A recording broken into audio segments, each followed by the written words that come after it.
존경하는 국민 여러분, 선배 동료 의원 여러분, 홍성예산 국회의원 국민의힘 강승규입니다. 저는 오늘 대한민국의 미래를 걱정하며 이 자리에 섰습니다.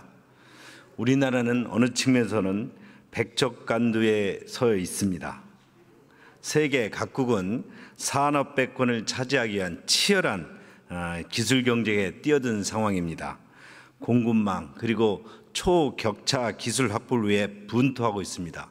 그야말로 총성 없는 경제 전쟁이 진행되고 있습니다. 그러나 반면 우리 국회는 어떻습니까? 악법 폭주와 거야 독재로 천금 같은 시간을 낭비하고 있습니다. 성장 담론은 사라지고 포퓰리즘이 득세하고 있습니다. 대한민국의 품격을 드높인 K-팝, K-웨이브가 지금 K-정치에 오면 K-포퓰리즘으로 타락하고 있습니다. 입법이라는 미명 아래 무차별적인 현금 살포, 무책임한 재정 낭비가 대한민국의 미래의 발목을 잡고 있습니다. 천조의 나랏빛을 지고 살아갈 청년들은 정치에 기대를 버린 지 오래입니다. 한덕수 국무위원님 발언대 좀 보시겠습니다.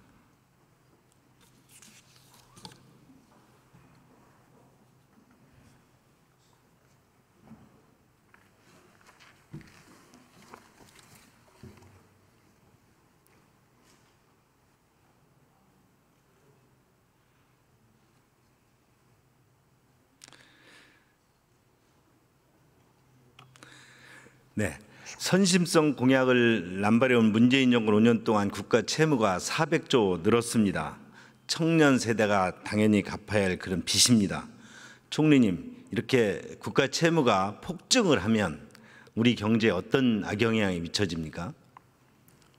네, 국가 채무를 국제적으로 비교하거나 검토하는 데 있어서는 국가 채무를 GDP로 나누는 비율을 씁니다.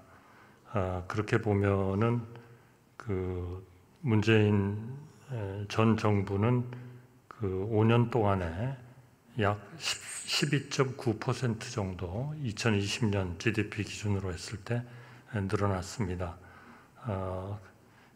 이거는 지금 윤석열 정부가 현재까지 늘어난 2027년까지 늘리려고 예정하고 있는 약 2.8%에 비해서 거의 한 4배 정도 되는 그러한 국가 부채를 늘렸습니다. 물론 2020년에 코로나 때문에 불가피한 측면이 있었습니다만 선진국들의 경우에는 코로나로 국가 재정을 늘린 다음에 바로 재정을 안정적으로 하기 위한 대책을 바로 시작을 했습니다. 그런데 우리나라의 경우에는 우리나라 통화가 기축 통화가 되지도 못한 그런 상황인데 국가 부채가 이렇게 늘어나니까 해외로부터의 엄청난 경고가 있었다 하는 것은 아마 잘 아실 겁니다. 그러한 것에 의해서 지금 윤석열 정부는 정말 어렵고 힘들지만 국민들께 양해를 해가면서 재정 건전성의 확보를 위해서 노력을 하고 있고, 그런 와중에도 취약계층에 대해서는 좀 지출을 대폭 늘리는 정책을 하고 있습니다. 예를 들면 2024년 올해 예산에 기초생활수급자가 제일 좀 어려운 생활을 하는 분들입니다. 약 한 130만 정도 되는데요. 기초생활수급자에게 드리는 생계급여를 올해 한 해만 21만 3천 원을 늘렸습니다. 그런데 전 정부의 5년 동안에 늘린 기초생활수급자의 생계급여는 19만 6천 원입니다. 그러니까 5년 동안에 늘린 것보다 더 많은 금액을 늘렸고요. 그러면 4인 가족 기준으로 봤을 때 연 162만 원 정도를 받던 분들이 올해 한 해에 늘림으로써 183만 원을 받는 그런 정책을 하고 있습니다. 이런 것이 정말 어려운 사람에 대한 그 지원을 두텁게 한다는 그러한 그 재정의 하나의 큰 지원 원칙이라고 생각합니다. 그런 것들을 따지지 않고 일률적으로 거의 전 국민에게 조금씩을 나눠준다 하는 것은 그거는 대단히 재정적으로 보면 그 전체적으로 보는 그런 하나의 비용에 비해서 상당히 저는 좀 우선순위가 떨어지는 그러한 그 정책이다 이렇게 생각을 합니다. 그러니까 총리님 말씀은 현금을 무차별적으로 살포하는 것이 결코 서민 경제에 도움이 되는 것이 아니고 다양한 지원 제도를 통해서 맞추면 그것이 주택 또 그것이 등록금 다양한 필요한 계층에게 더 두텁게 지원하는 것이 그게 민생이고 서민 경제다 이렇게 보시는 거죠? 그것이 국가가 재정을 통해서 어려운 분들을 도와주는 그러한 방법이 되어야 한다 이렇게 생각합니다. 네. 그 포퓰리즘에 중독되면 나라 살림만 무너지는 게 아닙니다. 우리 청년들이 일할 그럴 근로 의지를 또 잃게 됩니다. 이런 청년들의 근로 의지 상실은 또 일자리 감소, 또 출생률 저하, 또 지방 소멸까지 이어지더라고요. 이런 부분들에 대해서 우리가 한번 살펴봐야 되는데 거대 야당은 그동안 민생의 치명적인 그런 그 포퓰리즘의 해악을 가리기 위해 정치 이슈를 계속 덮어 씌우고 있죠. 뭐 사건 사고 때마다 탄핵을 들먹거리고 또 특검을 요구하고 지금은 또 이제 계엄 괴담을 좀 아주 남발하고 있습니다. 이런 가짜 뉴스 또 그런 상대 죽이기 프레임 등으로 이렇게 정치가 우리가 오염돼서 이것이 경제를 또 우리 또 압박하고 있지 않나 생각합니다.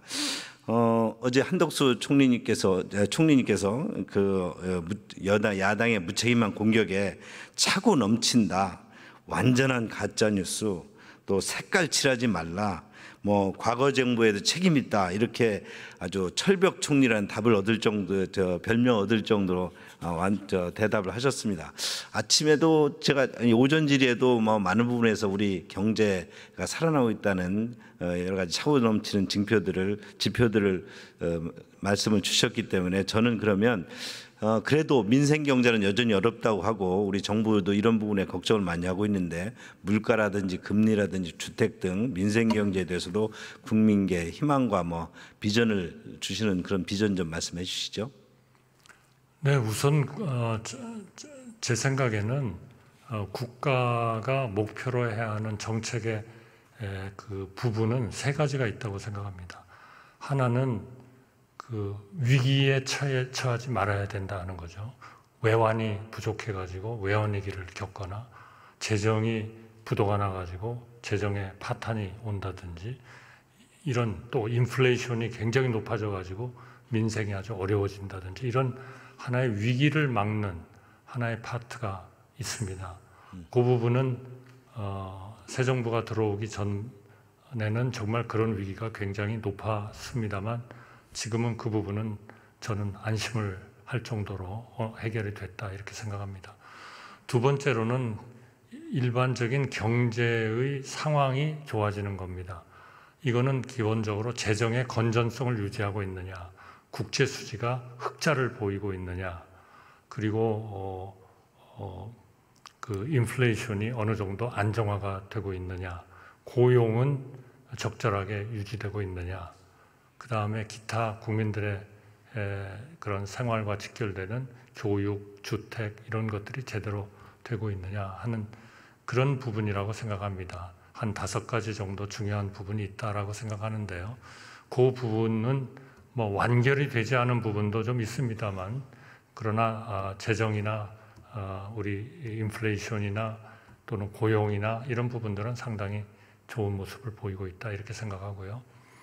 제가 지금 민생에 대한 말씀은 드리지 않았습니다. 조금 뒤에 말씀드리고요.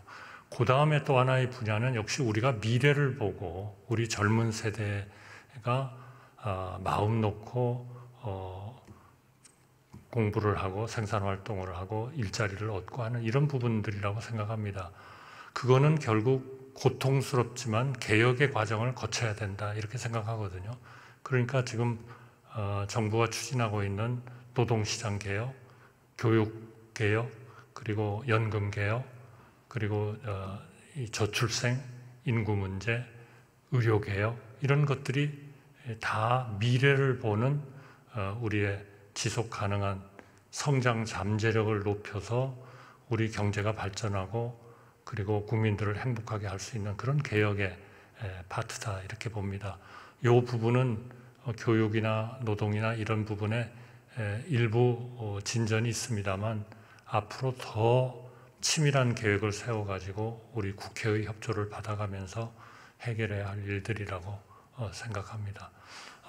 그리고 민생의 부분은 이러한 그 건전 재정의 범위 내에서 소위 보호받아야 할 취약계층에 대해서 정부가 하고 있는 것을 하나의 기초생활수급자 지원에 대한 예를 하나 들어서 말씀드렸습니다만, 또 상당히 많은 600~700만의 그런 분들은 역시 소규모 자영업자, 소상공인 이런 분들입니다. 아마 최근에 정부가 가장 신경을 쓰고 역점을 두었던 정책들은 바로 이 부분의 역할이었다. 거기에 26조를 금융 쪽에 부담을 덜어주는 그런 플랜도 세웠고, 심지어 배달 비용까지 도와주는 그런 그 대책, 그리고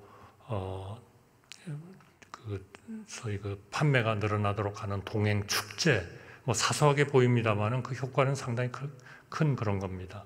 이제 그런 것들, 그리고 이자를 갖다가 은행들이 좀 많이 받은 것에 대해서 환불을 한 2조 정도 해주는, 또 정부가 한 3천억쯤을 들여서 그런 소규모 업체들을 도와주는 거, 그리고 그 업체들이 자연스럽게 좀 어려워져서 문을 닫을 경우에는 그 닫는 비용을 좀 지원해주고 새로운 분야에 갈 수 있도록 하는 여러 가지 컨설팅을 해주는 문제, 이런 세밀한 거에서부터 상당히 좀 큰 그런 그 금융 부담을 줄이는 쪽까지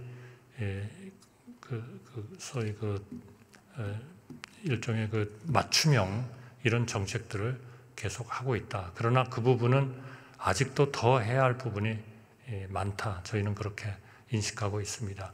전체적으로 우리의 위기 상황은 이제는 넘었다. 저는 그렇게 생각하고요. 경제도 어느 정도 튼튼한 그런 베이스를 갖췄다. 모든 그 외국의 기관들이 그렇게 평가하고 있다. 이제는 좀 더 우리 개혁 과제에 집중을 하고 우리 국회의 협조를 얻어가면서 미래를 보고 우리 젊은 세대를 보고 그분들이 좀 안심을 할 수 있는 그런 이제 제도적 개혁을 해야 할 때가 됐다. 그리고 정말 거기에는 정부나 이런 정보 혼자 되지는 않는다. 정말 국민들의 지지, 시민단체, 언론, 국회 이런 모든 분들에 대해서 적극적으로 하여튼 설득, 소통을 해가면서 이루어야 할 그러한 그 과제들이 우리 앞에 있다, 이렇게 생각합니다. 네, 우리 총리님 들어가셔도 좋습니다. 최상목 부총리님 나와주십시오.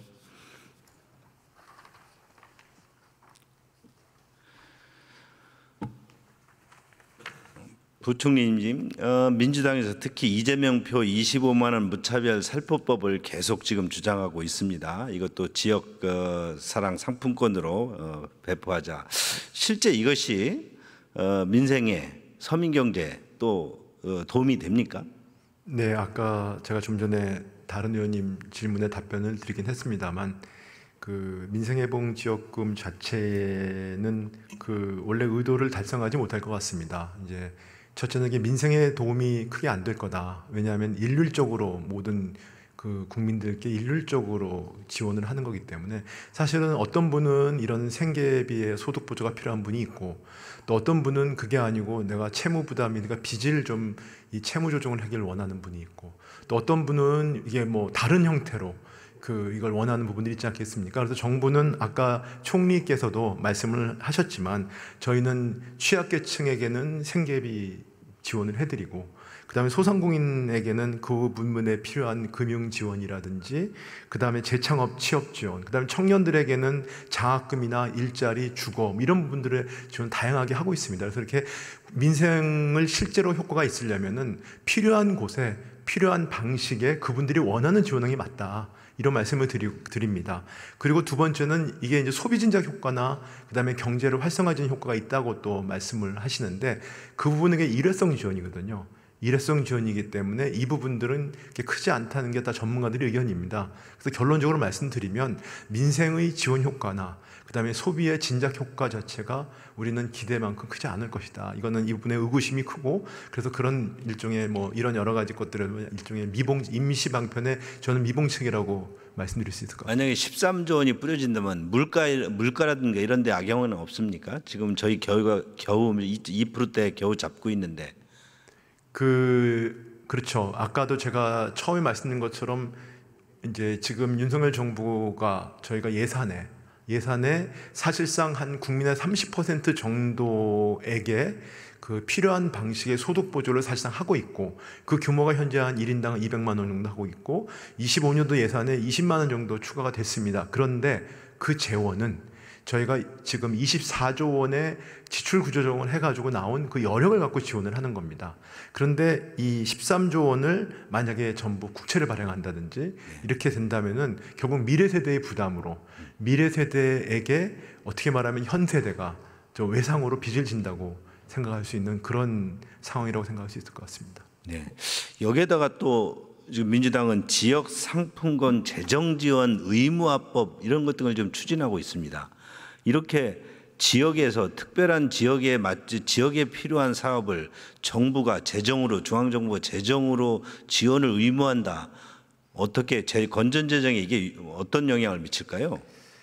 네, 이 부분에 대해서는 지만 9월 5일 날 행안위하고 9월 11일 날 오늘 법사위에서 제가 듣기로는 여야 간에 충분한 논의가 없이 이 개정 법률안이 통과된 것에 대해서 매우 유감스럽게 생각합니다. 그래서 이 부분에 대해서는 저희가 4가지 정도의 문제점을 지적을 하고 싶습니다. 그 지역사랑 상품권이 어떤 특정 지역에서 보시기에는 그 지역의 어떤 경제를 활성화하는 효과가 있을 수도 있다라고 느끼실 수는 있을 것 같습니다. 그런데 국가 전체로 보았을 때는 과연 소비 진작 효과가 있겠느냐라는 거에는 의구심이 있고요. 그렇기 때문에 이게 결국은 어떤 부작용이 발생할 우려가 존재한다라는 게 연구기관들의 이제 의견이고요. 그 다음에 아까 말씀드린 것처럼 결국은 지역의 어떤 특정 지역의 활성화 효과는 있지만 국가 전체적으로는 그렇지 않다라는 지적이 있기 때문에 또 게다가 이 할인율을 정하고 하는 것들이 국비가 필요한데 이게 꼭 지자체에서 정하도록 되어 있거든요. 그래서 법적으로는 지자체 사무로 저희 보고 있습니다. 그렇기 때문에 국비를 지원하는 건 적절치 않다. 그 다음에 이 법안 내용에 보면은 행안부 장관의 상품권 예산 요구 의무화 같은 것도 있습니다. 그래서 이건 법률 전문가들의 의견에 의하면 저 예산 편성권을 침해하는 소지도 있다. 또 하나는 이게 재정 여건이 양호한 경우에는 상품권 발행 규모가 큰 지자체가 더 많은 지원을 받게 되지 않겠습니까? 그래서 지자체 간의 어떤 형평성도 져야 한다. 그래서 이런 문제들 때문에 이 부분은 바람직하지 않다라고 생각하고 있습니다. 네. 네. 예. 부총리님 수고하셨습니다. 안덕근 장관님 발언에 나와주십시오.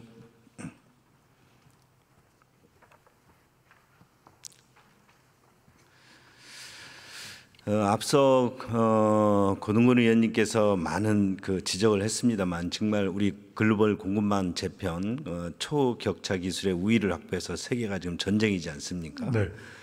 미국에서는 또 보조금을 투입하고 중국에서는 또 자체 시장률을 높이기 위해서 아주 산업 관련 인프라를 흡수하는데 아주 혈안이 돼 있지 않습니까? 네, 그렇습니다. 실제 우리 반도체 시장을 보면 엔비디아의 어떤 설계, 그다음에 생산은 또 대만의 TSMC로 가면서 반도체 시장이 지금 급변하고 있습니다. 여기에 우리 글로벌 공급망 속에서 이런 반도체 전쟁 속에서 우리 정부의 어떤 대책은 어떤 것이 있습니까? 저희가 그래서 얼마 전에 발표한 바와 같이 반도체 클러스터를 중심으로 특화 단지를 만들어서 물리적으로 우리가 좀 작은 나라이긴 합니다만은 이 클러스터에 집적을 해가지고 외국인 투자도 유치를 하고 소부장 생태계도 만들고 해서 이걸 좀 극복하기 위해서 노력을 하고 있고요. 첨단 산업 경쟁력 강화하기 위한 여러 가지 R&D 같은 것들을 설비를 모아서 하고 있고 또 하나 우리나라는 지금 현재 FTA를 비롯해서 여러 가지 통상 협정을 통해서 전 세계에서 가장 광범위한 통상 네트워크를 가지고 있습니다. 그래서 우리 반도체 기업들이 이런 전 세계 이런 이 경제 무대를 활용할 수 있도록 이런 그 시장도 확보해 놓고 있습니다. 지금 아까 고동준 의원도 이렇게 부총리를 대상으로 질의를 하던데요. 반도체도 그렇고 디스플레이도 그렇게 첨단 전략 산업에 대해서 해외에서는 특히 중국이나 미국 등에서는 직접 그 산업에서 현금을 지원하고 있지 않습니까? 근데 우리는 이제 그런 부분에서 입지 지원이라든지 여러 가지 규제 완화를 통해서 뭔가 그 산업에 지원을 하는데 그 관련 분야에서는 그렇게 그 정도 가지고는 외국의 그런 어떤 막대한 물량 지원에 우리가 똑같은 출발선상에 서기가 어렵다 이렇게 걱정도 하고 있습니다. 장관님께서는 뭐 부총리께서는 아까 전체적으로 현금 지원하는 부분에서는 지금까지는 좀 부정적인 입장이시던데 우리 산업부 장관 입장에서는 어떻습니까? 이런 부분에 현금 지원을 해야 된다 어떻게 생각하십니까? 저희 반도체 부분에 지원을 집중해야 된다는 부분에 대해서는 충분히 공감을 하고 있고요. 그 방식에 대해서는 아까 저희 부총리께서 지적한 바와 같이 제가 좀 더 효율적인 방법을 좀 찾고 있습니다. 지금 26조 원 규모의 지원 정책을 발표를 했기 때문에 향후에 더 필요한 부분에 대해서 확대해 나가려고 노력을 하고 있고, 특히 이게 우리가 얼만큼 지원한다는 것보다는 우리 경쟁 국가의 경쟁 조건의 문제입니다. 그래서 상대 국가들이 어떻게 하는지를 또 봐서 거기에 맞춰서 우리가 얼마든지 유연하게 거기에 대응할 수 있도록 앞으로 계속 지원 정책을 합리화해 나갈 계획입니다.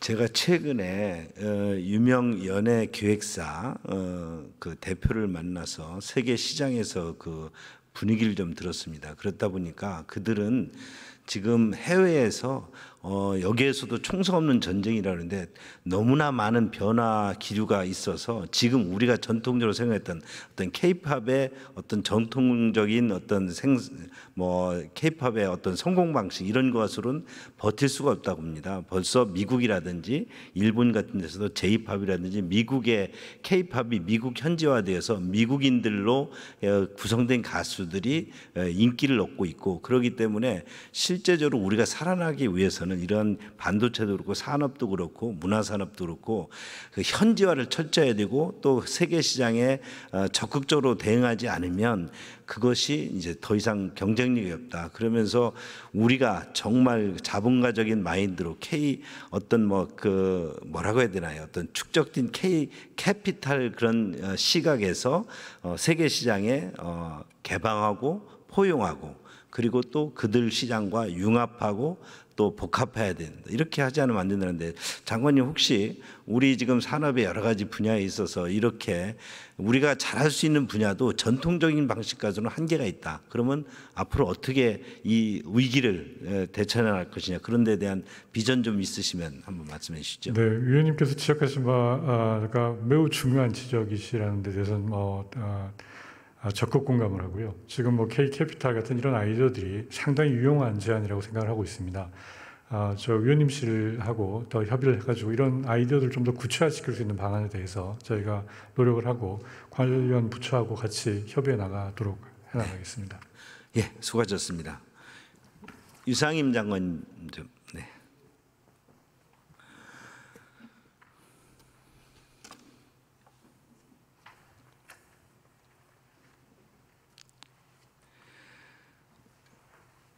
네, 장관님. 네. 한때 디지털 패권에 상징했던 포털 사이트가 폐쇄형이다, 오픈형이다, 이러면서 우리 국내 네이버나 또 외국의 오픈형, 구글 등 싸움이 일어나고 있습니다. 그것이 또 이제 AI와 이런 챗 GPT가 나오면서 또 다른 그 경쟁 축을 맞이했습니다. 그러나 최근에는 또 구글의 초거대 그 멀티 생성형 AI 모델 제미나이가 또 나오면서 또 이 시장이 또 옮겨가고 있다고 합니다.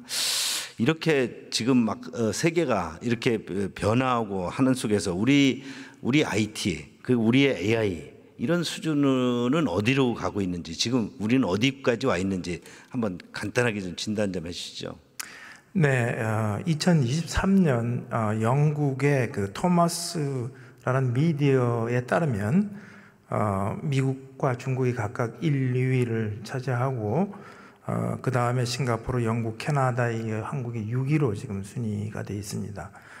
그런데 7위가 이스라엘, 8위가 독일인데 미국을 100으로 쳤을 때 3위에서 7위까지는 전부 40점 정도 수준이라서 3위권이다 이렇게 말씀드릴 수 있겠습니다. 네. 그러면 우리가 지금부터라도 AI 등의 지금 이런 첨단 새로운 어떤 경쟁 축에 뛰어든다면 기회는 있는 겁니까? 예, 아직 충분히 기회가 있습니다. AI라는 알고리즘은 반도체를 기반으로 하는데 그 반도체의 하드웨어에 우리나라가 강점이 있기 때문에 이제 지금도 늦지는 않았는데 구체적인 지표를 보면 특허는 3위, 정부 전략이 6위, 근데 취약 지표는 R&D 투자가 12위이고 AI 기업 육성 민간 투자가 18위입니다. 그래서 이 지금 취약 지표에 해당되는 R&D 투자를 올해 2.1조, 내년에 3.5조로 국가에서 투자를 해서 급격히 상승시키고 있어서 이제 남은 게 AI 기업 육성과 민간 투자 분야입니다. 이 분야는 여러 번 제가 말씀드린 바와 같이 AI 기본법 제정이 굉장히 시급한 실정입니다. 그래서 국회에서 조속히 이 제정에 협력을 해주셨으면 고맙겠습니다. 네, 그 AI 분야에서 그러면 제가 이렇게 좀 단순하게 질문을 드려보겠습니다. 민간 부분이 더 중요합니까? 아니면 정부 공공 부분이 중요합니까? 아니면 두 협업이 필요한 겁니까? 이건 협업이 필요한 부분입니다. 그럼 민간은 어느 쪽이고 공공은 어느 쪽에 더 집중해야 됩니까? 우리 이제 국가는 이제 AI 모델 등 연구 개발을 민간이 주도를 해야 되는데 정부 지원이 먼저 필요합니다. 아까 AI 기본법도 말씀드렸습니다만 우리가 R&D로 국가가 지원을 해줘야 되는데 그래서 25년 AI 분야 R&D 예산을 올해가 7,770억 원 정도인데요. 여기에 한 43% 이상 증액한 25년도 예산이 1조 1,150억 원으로 책정해서 우리가 R&D에 큰 역할을 해줘야 되고 또 이것뿐만 아니라 지난 4월에 AI G3 도약을 목표로 해서 AI 반도체 전반의 기술 혁신을 포함해서 AI 반도체 이니셔티브라는 것을 수립하고 이를 바탕으로 해서 정부와 민간이 협력해서 AI인데 그 제너럴을 써서 소위 범용 인공지능 이건 한 단계 더 나간 겁니다. 거기에 더해서 경량화 AI 지금은 NVIDIA의 GPU가 지금 가장 우세한데 이게 다음 미래 버전이 NPU라는 것입니다. 여기에 AI 반도체 분야 첨단 원천 기술 분야에 우리나라가 상당히 강점을 가지고 추진 중에 있습니다. 네, 수고하셨습니다.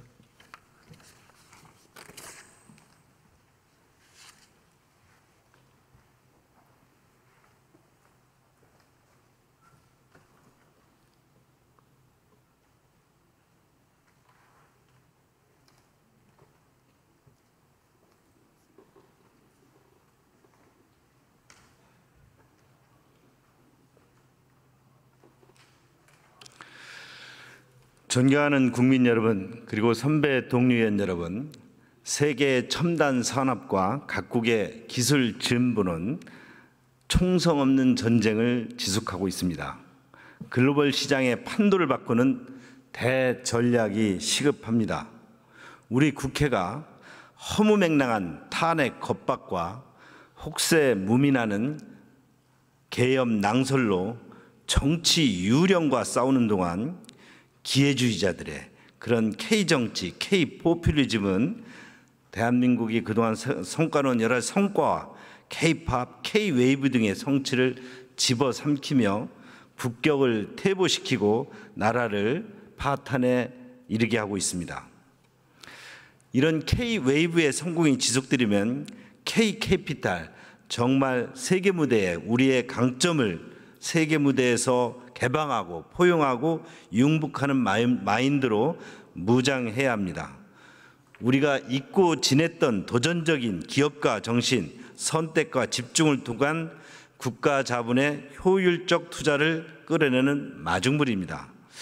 해두고만 안 해두고만 실익 없는 구정치에서 벗어납시다. 경제적인 정치를 합시다. 경영적인 마인드로 국정에 우리 국회도 함께합시다. 경제가 부강해야 민생이 윤택해집니다. 정부와 겹게 모두 민생을 냉철하게 생각하고 미래의 담론을 시급한 의제로 택하는 게 좋겠습니다.